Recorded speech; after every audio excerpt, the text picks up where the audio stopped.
Assalamualaikum warahmatullahi wabarakatuh. Perkenalkan, nama saya Indra Kusuma Andi Nugraha, CGP Angkatan 9, Kabupaten Boyolali. Pada video ini, saya akan memaparkan tugas yang menjadi tanggung jawab saya untuk menyelesaikan semua modul dalam LMS Guru Penggerak. Pada video ini yaitu pada modul 3.1 koneksi antar materi mengenai pengambilan keputusan berbasis nilai-nilai kebajikan sebagai pemimpin. Kegiatan pemantik. Mengajarkan anak menghitung itu baik. Namun, mengajarkan mereka apa yang berharga atau utama adalah yang terbaik. Teaching kids to count is fine, but teaching them what count is best. Dari kutipan di atas tadi, apa kaitannya dengan proses pembelajaran yang sedang Anda pelajari saat ini? Jadi menurut saya, bahwa sebagai seorang pendidik, kita seringkali mengalami dilema etika antara mengajarkan isi materi, mengejar ketuntasan materi, ataukah mengajarkan makna dan penerapan sesungguhnya dari materi tersebut yang notabene membutuhkan waktu yang lebih lama, yang mungkin akan mengakibatkan materi tidak tuntas. Namun anak akan memahami makna sebenarnya dan pemanfaatannya dalam kehidupan nyata. Kemudian, bagaimana nilai-nilai atau prinsip-prinsip yang kita anut dalam suatu pengambilan keputusan dapat memberikan dampak pada lingkungan kita? Nilai-nilai dalam suatu pengambilan keputusan yang saya pegang adalah apapun keputusan yang saya buat harus dapat dipertanggungjawabkan serta berpihak kepada murid. Pengambilan keputusan tersebut juga diharapkan akan memberikan dampak positif bagi lingkungan sekolah, yaitu terciptanya lingkungan aman, nyaman, tanpa adanya perselisihan. Selanjutnya, bagaimana Anda sebagai seorang pemimpin pembelajaran dapat berkontribusi pada proses pembelajaran murid dalam pengambilan keputusan Anda? Sebagai pemimpin pembelajaran, maka keputusan yang saya ambil akan menentukan apa yang akan murid saya dapatkan dari pembelajaran yang saya laksanakan. Maka, keputusan yang saya ambil haruslah mampu menuntun tumbuh kembang anak sesuai dengan kodrat alam dan zaman. Pengambilan keputusan harus mengutamakan kebutuhan belajar murid dan juga pembentukan karakter murid melalui pembelajaran berdiferensiasi serta penerapan sosial emosional. Menurut Anda, apakah maksud dari kutipan ini jika dihubungkan dengan proses pembelajaran yang telah Anda alami di modul ini? Jelaskan pendapat Anda. Education is the art of making men ethical. Pendidikan adalah sebuah seni untuk membuat manusia menjadi berperilaku etis. Wilhelm Friedrich. Menurut saya, maksud dari kutipan tersebut adalah setiap permasalahan yang kita alami, baik dilema etika ataupun bujukan moral, dapat diputuskan melalui 9 langkah pengambilan keputusan sebagai pedoman kita berperilaku etik.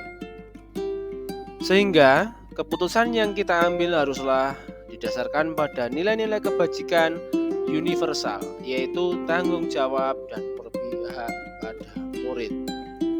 Koneksi antar materi. Yang pertama, bagaimana filosofi Ki Hajar Dewantara dengan Pratap Triloka memiliki kaitan dengan penerapan pengambilan keputusan sebagai seorang pemimpin? Filosofi Ki Hajar Dewantara ing ngarsa sung tulodo. Filosofi ini menegaskan bahwa kita sebagai pemimpin pembelajaran hendaknya memberikan teladan yang bijak baik dalam pengambilan keputusan. Ing Matthew Mangunkarso, filosofi ini menegaskan bahwa dalam pengambilan keputusan hendaknya kita mampu memberdayakan dan membangun kerukunan murid. Tut Uri Handayani. Filosofi ini menegaskan bahwa sebagai pemimpin dalam pengambilan keputusan, maka keputusan yang kita ambil hendaknya mampu mendorong kolaborasi dan meningkatkan kinerja. Yang kedua, bagaimana nilai-nilai yang tertanam dalam diri kita berpengaruh kepada prinsip-prinsip yang kita ambil dalam pengambilan suatu keputusan. Jadi, nilai-nilai kebajikan yang sangat mempengaruhi kebijakan kita dalam pengambilan keputusan adalah keadilan dan tanggung jawab. Adil berarti menempatkan sesuatu sesuai dengan porsinya. Sedangkan tanggung jawab berarti mampu menanggung resiko dari keputusan yang kita pilih. Nilai ini harus ditanamkan sejak dini dan dibudayakan dalam lingkungan sekolah. Yang ketiga, bagaimana materi pengambilan keputusan berkaitan dengan kegiatan coaching atau bimbingan yang diberikan pendamping atau fasilitator dalam perjalanan proses pembelajaran kita, terutama dalam pengujian pengambilan keputusan yang telah kita ambil. Apakah pengambilan keputusan tersebut telah efektif? Masihkah ada pertanyaan-pertanyaan dalam diri kita atas pengambilan keputusan tersebut? Hal-hal ini tentunya bisa dibantu oleh sesi coaching yang telah dibahas pada materi sebelumnya. Jadi, salah satu tujuan coaching yaitu menggali lebih dalam lagi potensi yang dimiliki oleh seorang guru. Melalui proses coaching akan terjadi pengambilan keputusan yang mengarahkan pada hal-hal positif, yang artinya keputusan-keputusan yang diambil akan berpihak kepada murid. Melalui kegiatan coaching, pengambilan keputusan yang diambil berasal dari potensi yang dimiliki seseorang, sehingga keputusan tersebut dapat dipertanggungjawabkan yang nantinya akan mendorong terwujudnya well-being dalam ekosistem sekolah. Yang nomor 4, bagaimana kemampuan guru dalam mengelola dan menyadari aspek sosial emosional akan mempengaruhi terhadap pengambilan suatu keputusan, khususnya masalah dilema etika. Guru sebagai pemimpin pembelajaran harus mampu mengelola dan menyadari aspek sosial emosional agar mampu bijak dalam mengambil dan menguji keputusannya. Seorang guru juga memiliki kesadaran diri yang baik, akan menunjukkan integritas dan tanggung jawab dalam memutuskan masalah yang berkaitan dengan dilema etika. Guru juga mampu memiliki kesadaran penuh ketika menghadapi suatu dilema etika. Dengan kesadaran penuh, maka perhatian, rasa ingin tahu, dan kebaikan akan mempengaruhi keputusan guru dalam menciptakan well-being ekosistem kesejahteraan psikologis. Nomor 5, bagaimana pembahasan studi kasus yang fokus pada masalah moral atau etika kembali kepada nilai-nilai yang diatur oleh seorang pendidik. Nilai-nilai yang diatur oleh seorang pendidik seperti keadilan, kemanusiaan, tanggung jawab, kejujuran, dan lain-lain akan sangat mempengaruhi pendidik tersebut dalam mengambil suatu keputusan, baik yang berupa dilema etika maupun rujukan moral. Karena nilai ini akan menjadi dasar seorang pendidik dalam mempertimbangkan benturan nilai yang muncul dalam kasus dilema etika dan rujukan moral. Mana nilai yang harus dipertegas, dikuatkan, atau mungkin dikalahkan. Nomor 6, bagaimana pengambilan keputusan yang tepat tentunya berdampak pada terciptanya lingkungan yang positif, kondusif, aman, dan nyaman. Lingkungan yang positif, kondusif, aman, dan nyaman adalah lingkungan yang membangun persepsi bahwa setiap orang memiliki potensi yang berbeda-beda dan orang lain adalah mitra bukan saingan. Tugas seorang pendidik adalah membantu anak-anak menemukan jati dirinya dan mengembangkan potensi-potensinya. Potensi tersebut akan mendorong kentalnya kolaborasi antara murid, guru, maupun orang. Lingkungan tersebut akan tercipta dari budaya positif. Budaya positif akan terbentuk dari kesepakatan dan sinergitas para pelaku lingkungan dalam menyepakati tindakan positif. Nah, dalam kesepakatan inilah dibutuhkan suatu keterampilan dalam mengambil keputusan yang tepat berdasarkan nilai-nilai kebajikan. Yang ketujuh, apakah tantangan-tantangan di lingkungan Anda untuk dapat menjalankan pengambilan keputusan terhadap kasus-kasus dilema etika ini, adakah kaitannya dengan perubahan paradigma lingkungan Anda? Tantangan itu muncul ketika ada komunikasi dan keterbukaan dalam lingkungan. pada kasus pengambilan keputusan dari suatu masalah dilema, etika dibutuhkan suatu kejelian dalam menganalisisnya. Akankah menggunakan prinsip end-based thinking, rule-based thinking, atau core-based thinking dalam penyelesaiannya? Oleh karena itu, perlu adanya komunikasi dan keterbukaan untuk memetakan suatu masalah dilema etika berdasarkan paradigmanya, seperti individu versus kelompok, keadilan versus kasihan, kebenaran vs kesetiaan, atau jangka pendek versus jangka panjang. Nomor 8, apakah pengaruh pengambilan keputusan yang kita ambil ini dengan pembelajaran yang memerdekakan murid-murid kita? Bagaimana kita memutuskan pembelajaran yang tepat untuk potensi murid kita yang berbeda-beda? Jadi agar dapat menemukan atau memutuskan pembelajaran yang tepat untuk potensi murid kita yang berbeda-beda, kita harus mengetahui kesiapan, minat, profil belajar murid. Dengan memahami ketiganya, kita akan mampu menyusun pembelajaran yang berpihak pada murid, yaitu pembelajaran berdiferensiasi baik dari sisi konten, proses, maupun produk. Dengan mewujudkan pembelajaran yang demikian, maka murid akan semakin merdeka dalam belajarnya. Yang ke-9, bagaimana seorang pemimpin pembelajaran dalam mengambil keputusan dapat mempengaruhi kehidupan atau masa depan murid-muridnya. Sebagai pemimpin pembelajaran, kita harus lebih hati-hati dalam mengambil keputusan. Karena keputusan yang kita ambil akan terkait secara terus-menerus dan berdampak pada kehidupan murid kita. Pepatah Jawa mengatakan, guru itu digugulan ditiru. Yang bermaksud guru itu dipercaya dan ditirukan oleh murid kita, sehingga apapun yang kita putuskan sedikit banyak akan mempengaruhi murid kita dan memberikan pengaruh besar dalam hidup mereka. Yang ke-10, apakah kesimpulan akhir yang dapat Anda tarik dari pembelajaran modul materi ini dan keterkaitannya dengan modul-modul sebelumnya? Sebagai seorang pendidik, kita harus mampu mengenali nilai dan peran diri kita agar mampu memahami dan menerapkan filosofi Ki Hajar Dewantara dalam pembelajaran.